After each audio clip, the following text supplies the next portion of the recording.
Mungkin dari kita sudah menulis tujuan hidup seperti video-video saya sebelumnya. Tetapi kenapa ada rasa keraguan? Kenapa kok lama sekali tercapainya? Maka di sini saya akan membocorkan rahasianya.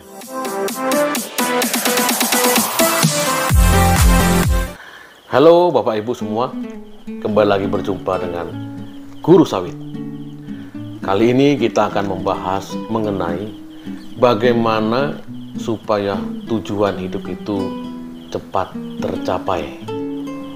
Sebagai pengantar, mungkin dari kita sudah menulis tujuan hidup seperti video-video saya sebelumnya. Tetapi kenapa ada rasa keraguan? Kenapa kok lama sekali tercapainya? Maka di sini saya akan membocorkan rahasianya. Ternyata, Bapak Ibu, ada namanya hukum alam. Sama seperti kita melempar sebuah batu ke atas, maka dia akan turun ke bawah. Kenapa? Karena ada namanya hukum alam, yaitu gravitasi. Sama juga dengan tujuan hidup kita. Jika Bapak Ibu ingin cepat tercapai, maka ada 3 hukum alam yang harus dipunyai. Yang pertama adalah fokus kepada tujuan yang sudah Bapak Ibu tulis. Maksudnya begini, kita andaikan sebuah mikroskop.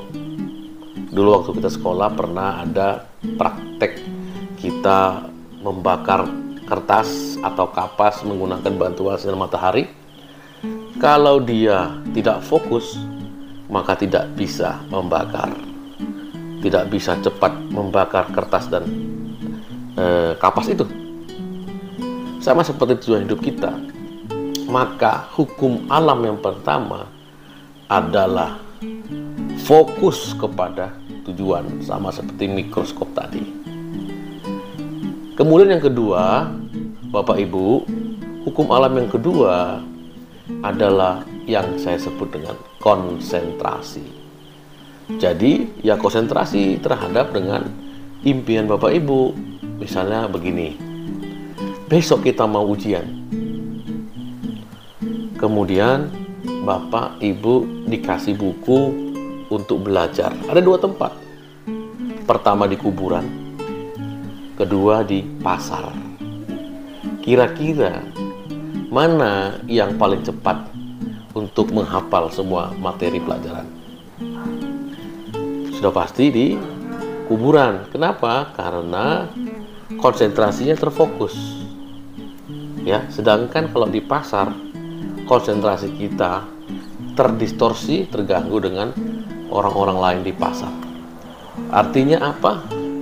Hukum alam yang kedua, supaya kita bisa mencapai tujuan hidup kita dengan cepat, sama seperti tadi kita mau ujian, maka harus konsentrasi kepada tujuan hidup dan jangan terpengaruh oleh hal-hal lain di luar sana.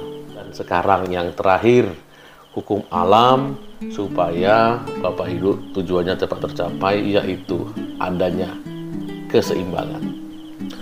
Jadi tujuan hidup itu bisa diklasifikasikan Bapak Ibu. Ada tujuan rohani, tujuan jasmani, ada tujuan pendidikan, ada tujuan sosial.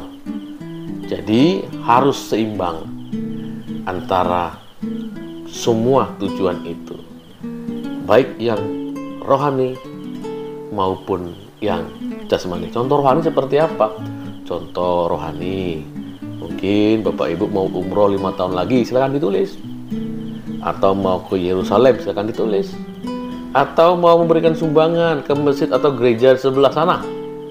Itu tujuan hidup rohani. Tujuan jasmani seperti pendidikan dan lain-lain sebagainya. Itu namanya tujuan jasmani. Jadi ada 3. Pertama adalah tadi harus fokus. Kedua tadi adalah adanya